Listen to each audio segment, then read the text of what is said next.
உங்ககிட்ட ஒன்று கேட்கலாமா? ஆ நீங்கள் லவ் பண்ணுன்னு சொன்னீங்கல்ல, அது உண்மையா பொய்யா? சொல்லுங்க மேடம்.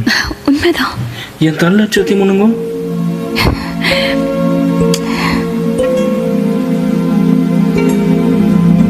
இல்லை லிங்கேசன்,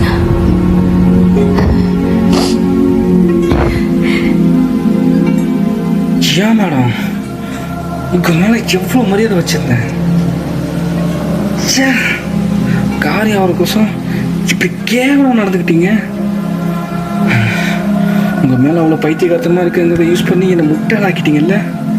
பங்களாக்காரங்க புத்தியை காமிச்சிட்டீங்க. படிக்காதவன் மட்டும் தெரியும், இவனை எப்படி வராலும் ஏமாத்தலன்னு என் மனசோட விளக்குறீங்க. போதும் மேடம், போதும். ரொம்ப சந்தோஷம், ரொம்ப தேங்க்ஸ். மிஸ்டர் இந்தியா போகிற தட்டிங்க, முடிய வெட்டினீங்க, மீசி எடுத்தீங்க, கடைசியில் என் நெஞ்சியே பிறந்துட்டீங்கல்ல.